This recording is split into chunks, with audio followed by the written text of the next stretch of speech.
வணக்கம். நான் ஸ்ரீரங்கம் ரவி உங்களோட பேசிகிட்ருக்கேன். இது ராகு கேதுவுக்கான ஒரு பிரத்யோக நிகழ்ச்சி. இதில் இன்று இப்போ நம்ம பார்க்க போகிற ராசி சிம்ம ராசி. சிம்ம ராசி அப்படின்னு சொல்லும் பொழுதே அது ஒரு மெஜஸ்டிக், அதாவது ராஜசீக ராசின்னு சொல்லலாம். ஏன்னா அதோடைய அதிபதி யார் அப்படின்னா சூரியன். சூரியன் இல்லாமல் இந்த உலகமே இல்லை. அதனால் அந்த சூரியன் தான் அதனுடைய அதிபதியாக வருகிறார் இந்த சிம்ம ராசி பொறுத்த வரைக்கும். இப்போது ராகுன்னா என்ன சொல்கிறோம்? நிழல் கிரகம். சூரியன்னா ஒளி, ராகுன்னா நிழல். அப்போ ரெண்டுக்கும் எப்படி ஒற்றுமை? நிழலுக்கு, அதாவது ஒளிக்கு ஆப்போசிட்டு இருட்டு, நிழல் அதெல்லாம் அதுக்கு ஆப்போசிட்டு தானே. அப்போது இந்த ராகு என்பவர் சூரியனை பொறுத்தவரையில் ஒரு இணைப்பு இல்லாத ஒரு இது தான். அது ரெண்டு பேரும் இணைஞ்சு வேலை செய்யணும்லாம் எதிர்பார்க்க முடியாது, கொஞ்சம் கஷ்டம்தான்.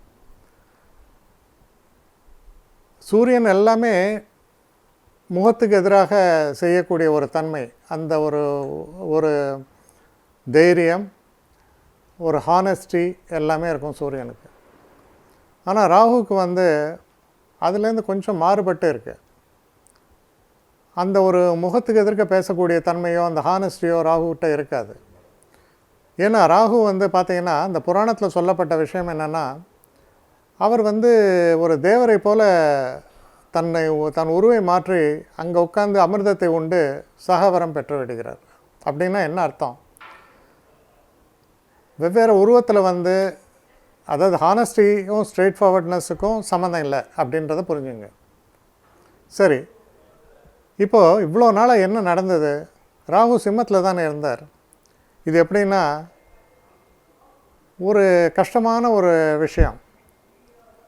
ஒரு போலீஸ்காரன் ஒரு கிரிமினலை கூட்டிகிட்டு போகிற மாதிரி அவன் ரொம்ப கவனமாக இருக்கணும், இல்லைன்னா கிரிமினல் ஓடிடுவான். இல்லை யார் ஸ்மார்ட்டோ அவன் வின் பண்ணிட்டோம். அது மாதிரி ஒரு பாறாங்கல்ல தலையில் தூக்கிட்டு போகிற மாதிரி ஒரு அன்ஈசினஸ், உங்களுடைய அந்த வேகமும் தன்மையும் பாதிக்கப்படக்கூடிய தன்மை.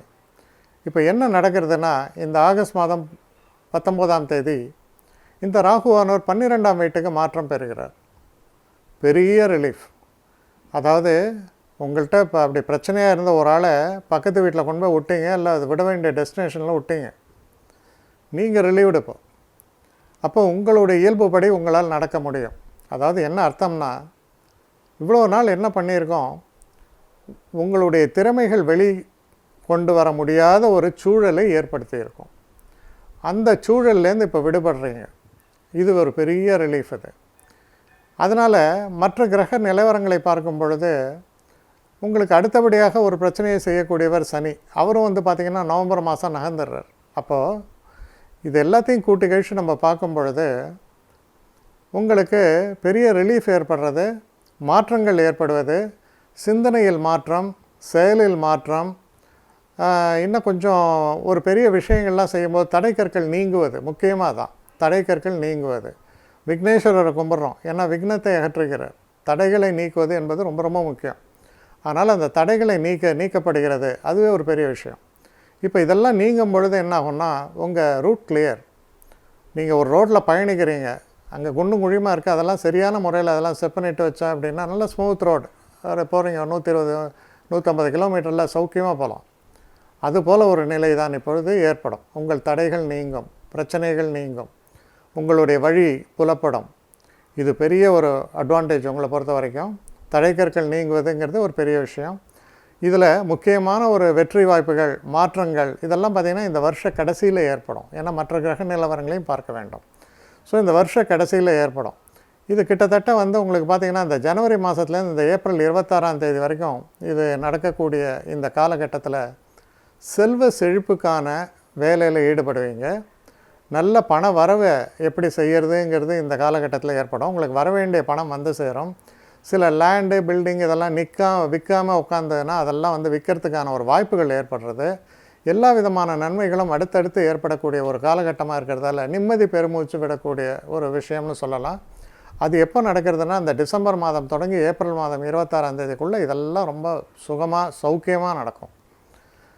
இதற்கப்புறம் அவர் சனியின் சாரத்தில் போகிறது இந்த ஏப்ரல் மாதம் 26ஆம் தேதி 2018 ஏப்ரல் 26லேருந்து பூச நட்சத்திரம் சனியினுடைய சாரம். இது வந்து ஜனவரி 3ஆம் தேதி வரைக்கும் அந்த சனியினுடைய சாரத்தில் அவர் போகிறார். அப்போ அந்த சனியுடைய சாரத்தில் போகக்கூடிய இந்த காலகட்டம் வந்து எப்படி இருக்குன்னா, புதிதாக தொழில் தொடங்குவது, கடினமான உழைப்புகளை மேற்கொள்வது, 3வது விஷயம் திருமணமாகாமல் இருந்தால் திருமணம் நிச்சயிக்கப்படும். இது எல்லாமே உங்களுக்கு வந்து அட்வான்டேஜஸாக நடக்கும். ஆனால் இந்த காலகட்டத்தில் வந்து ரொம்ப நீங்கள் ப்ளசண்ட்டாக இருந்தீங்கன்னு நான் சொல்ல மாட்டேன். கழுத்தை பிடிக்கிற அளவுக்கு வேலை, அடுத்தடுத்து ஏதோ ஒரு கமிட்மெண்ட்ஸு.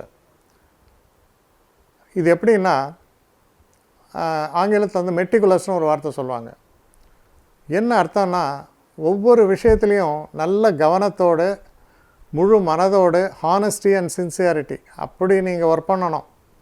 பண்ணும் பொழுது தான் வெற்றி என்பது ஏற்படும். கொஞ்சம் சோம்பி உட்காந்திங்கன்னா எல்லாம் அவுட்டு. அப்போ யாரையும் குறை சொல்லக்கூடாது. அப்போ ஒவ்வொரு நாளும் முக்கியமான நாட்கள். ஒவ்வொரு நாளும் இந்த செய்ய போகிறேன் அது செய்ய போகிறேன்னு பிளான் பண்ணணும். பிளான் பண்ணி இந்த வேலையெல்லாம் நீங்கள் செய்யணும். அப்போ பிளான் பண்ணி நீங்கள் இந்த வேலையெல்லாம் செய்கிறீங்க அப்படின்னு நீங்கள் சொல்லும் பொழுது, நீங்கள் ரொம்ப கமிட்டடாக ஒரு விஷயத்தை செய்கிறேன்னு சொல்லும் பொழுது, அடிப்படை தத்துவம் என்னென்னா செல்ஃப் கான்ஃபிடென்ஸ். செல்ஃப் கான்ஃபிடென்ஸ், உங்களை நீங்கள் நம்ப வேண்டும். அந்த செல்ஃப் கான்ஃபிடென்ஸ் இருக்கிறவங்களுக்கு தான் இந்த காலகட்டம் அற்புதமாக அமையும். அப்போ செல்ஃப் கான்ஃபிடென்ஸ் இல்லாமல், ஆன்ம பலம் இல்லாமல் இருந்தால் ரிவர்ஸில் எல்லா பலனும் ஏற்படும். உங்களை யார் வேணால் தூக்கி எறியலாம், உங்களுடைய பதவி பறிபோகலாம், எல்லாமே நடக்கலாம். ஆனால் செல்ஃப் கான்ஃபிடென்ஸ், என் திறமையில் எனக்கு, அதாவது தான் என்ற ஆணவம் வேறு, செல்ஃப் கான்ஃபிடென்ஸுங்கிறது வேறு. இது இப்போ செல்ஃப் கான்ஃபிடென்ஸோடு நீங்கள் செயல்படும் பொழுது, அதாவது என்னால் முடியும் அப்படின்னு நினைக்கிறது செல்ஃப் கான்ஃபிடென்ஸு, தான் நினைக்கிறது ஆணவம். இது ரெண்டுக்கும் நிறைய வித்தியாசம் இருக்குது. அதனால் அந்த செல்ஃப் கான்ஃபிடென்ஸோடு நீங்கள் செயல்படும் பொழுது பார்த்திங்கன்னா, தொழிலில் பெரிய அளவு மேன்மை ஆகஸ்ட் மாதத்துலேருந்து ஜனவரி மாதத்துக்குள்ளே ஏற்படும். பெரிய அளவு மேன்மை ஏற்படும். அது வந்து ஸ்திரமாக பல வருடங்களுக்கு அது கண்டினியூ பண்ணுற மாதிரி நல்ல ஒரு நன்மைகளை கண்டிப்பாக நீங்கள் எதிர்பார்க்கலாம். அதற்கு அடுத்தபடியாக இந்த ஜனவரி 3லேருந்து மார்ச் 7 இதில் வந்து பார்த்திங்கன்னா இந்த புனர்பூசம் 4ஆம் பாதம், இந்த காலகட்டம் அதிர்ஷ்டத்தை தரக்கூடிய காலகட்டம். அதாவது நம்முடைய திறமை என்பது வேறு. இப்போது ஒரு ராஜாவுடைய இளவரசன் அப்படின்னா பை பர்த்து அவனை வந்து ஒரு பெரிய இடத்துல சிம்மாசனத்தில் தூக்கி உட்காந்து வச்சுருவாங்க. அந்த கதை இது. இது வந்து நீங்கள் டிசர்வ் பண்ணுறீங்க டிசர்வ் பண்ணலைங்கிறது வேறு விஷயம். ஆனால் உங்களுக்கு அங்கீகரிக்கப்படுவீர்கள் அப்படின்னு சொல்கிறது, அதிர்ஷ்டம் வருதுன்னு சொல்கிறது, இதெல்லாம் ஜனவரிலேருந்து மார்ச்சில் ஏற்படுறது. அப்போது ஒரு விஷயத்தை நம்ம பார்த்தோன்னா, இந்த முதல் 6 மாதம் எடுத்தோன்னா கிட்டத்தட்ட இந்த 2017 அக்டோபருக்கு அப்புறம் ரொம்ப நல்ல காலம் ஆரம்பிக்கிறது. அப்புறம் வந்து பார்த்திங்கன்னா இந்த ஏப்ரல் மாதம் 2018 நம்ம எடுத்து பார்த்தோம்னா சற்று கடினமான உழைப்பு, ஆனால் அதுக்கான ஒரு பலன்கள், ரிவார்ட்ஸு எல்லாமே ஜனவரியில் ஏற்படும். அதனால் இது ஒரு உயர்வான ஒரு விஷயம். இதில் முக்கியமாக உங்களுடைய வெளிநாட்டில் போகணும் அப்படின்ற ஒரு எண்ணங்கள் இருக்கிற பட்சத்தில் அது 100க்கு 100% சக்ஸஸ் ஆகும். படிக்கக்கூடிய மாணவர்களுக்கு அற்புதமான வெற்றி வாய்ப்புகள் ஏற்படும். நீங்கள் எதிர்பார்க்குற கோர்ஸ் உங்களுக்கு கிடைக்கும். வெளிநாட்டில் போய் படிக்கணும்னு நினச்சிங்கன்னா நிச்சயமாக உங்கள் ஆசை நிறைவேறும். அதனால் பார்த்திங்கன்னா உங்கள் பாதை கிளியராக இருக்குது. அதான் நான் ஆரம்பத்திலே சொன்னேன். உங்களுடைய திறமையை பொறுத்து அற்புதமான வெற்றிகள் உங்களுக்கு காத்திருக்கின்றன ராகுவை பொறுத்தவரை. அடுத்து கேதுக்கு வருவோம். கேது என்பவர் 6ஆம் இடத்துக்கு வருகிறார். 6ன்னா தைரியஸ்தானம், பகைவர்களை வெல்லக்கூடிய ஸ்தானம், கடன், ரோகம், சத்ரு, இது 3த்துலேயுமே ஜெயம்னு அர்த்தம். ஒரு மனுஷனுக்கு தடை கற்களே இதான். ராகுவும் தடையை விட்டாச்சு, கேதுவும் தடையை பொடி பண்ணுறக்கூடிய அளவுக்கு தைரியத்தை உங்களுக்கு கொடுக்குறார். அப்போ என்ன அர்த்தம்னா, ரொம்ப ஒரு ஒரு ஒரு வேகத்தோடு, உத்வேகத்தோடு, ஒரு செல்ஃப் கான்ஃபிடென்ஸோடு நீங்கள் வேலை செய்கிறதுக்கான ஒரு தளம் அமைக்கப்படுகிறதுன்னு சொல்லலாம். அப்போ அப்படி பார்க்கும் பொழுது இந்த கேது வந்து நம்ம அந்த கேதுவனுடைய சாரத்தை நம்ம எடுத்து பார்த்தோம்னா, ஆகஸ்ட் 19லேருந்து டிசம்பர் மாதம் 22ஆம் தேதி வரைக்கும் அவர் செவ்வாயுடைய அவிட்ட நட்சத்திரத்தில் இருக்கார். செவ்வாய் என்பது உங்களுக்கு பெரிய யோகத்தை தரக்கூடியவர், அதிர்ஷ்டத்தை தரக்கூடியவர், தெய்வ அனுகூலத்தை தரக்கூடியவர். அதனால் தெய்வ பலம் என்பது உங்களோட இருக்குது. அப்போ நிச்சயமாக you have an edge over others. ரொம்ப நல்ல வெற்றிகளெல்லாம் தரக்கூடிய ஒரு காலகட்டம், உங்கள் நிலையை மாற்றக்கூடிய ஒரு காலகட்டம். அதற்கு அடுத்தபடியாக வருவோம். அதாவது டிசம்பர் மாதம் 22ஆம் தேதி 2017லேருந்து ஆகஸ்ட் மாதம் முடிய இருக்கக்கூடிய காலகட்டத்தில் அவர் போகிறது சந்திரனுடைய சாரமான திருவோணத்தில் போகிறார். அப்போ சந்திரனுடைய சாரத்தில் அவர் போகும்பொழுது உங்களுடைய நிலையை எடுத்து பார்த்தால் நிறைய எக்ஸ்பேன்ஷன் ஆக்டிவிட்டீஸ். இப்போ ஒரு பெரிய ஒரு ப்ராஜெக்ட் ஆரம்பிக்கிறோம் அப்படின்னு சொன்னால் முதல்ல பார்த்திங்கன்னா நிறைய ஒரு லேண்ட் எடுக்கிறோம், ஒரு பில்டிங் கட்டுறோம், ஒரு ஆட்களை எடுக்கிறோம், நிறைய வேலை. ஆனால் அதில் பார்த்திங்கன்னா நிறைய செலவுகள் இருக்கும். ஆனால் அந்த செலவுகள்லாம் மிகப்பெரிய வரவுக்கான ஒரு ஆரம்ப கட்டம்னு சொல்கிற மாதிரி பெரிய விஷயங்களை உங்களால் ஹேண்டில் பண்ணுறதுக்கான ஒரு கெப்பாசிட்டியை தரார். ஆனால் அதுக்கு நீங்கள் குவாலிஃபை ஆகிருக்கணும். இப்போ அதுக்குன்னு ஒரு 24 வயசு பையன் 23 வயசு பையன் இப்போ முடிச்சுட்டு நான் வந்து பெரிய இது ஆரம்பிக்கிறேன் நீங்கள் ட்ரீம் பண்ணிங்கன்னா ட்ரீம் பண்ணுறது நல்லது. ஆனால் அந்த ட்ரீம் பண்ணுறதுக்கான ஒரு பேஸ் ஃபண்டமெண்டல்ஸ் இருக்கணும். அப்போது ஒரு மிடில் ஏஜ்டு மேன், நல்ல ஒரு சீசன்டு பர்சன் அந்த காலகட்டத்தில் இருந்தானா ஒரு பெரிய ப்ராஜெக்ட்டு, ஒரு பெரிய விஷயங்களை அவரால் ஹேண்டில் பண்ண முடியும், அதில் வெற்றி அடைகிறார். இதெல்லாம் நடக்கக்கூடிய ஒரு காலகட்டம் தான் ஜனவரியிலேருந்து ஆகஸ்ட் வரைக்கும். உங்களுடைய எண்ணங்கள் பூர்த்தியாகும், சிந்தனைகள்லாம் வெற்றி அடையும்.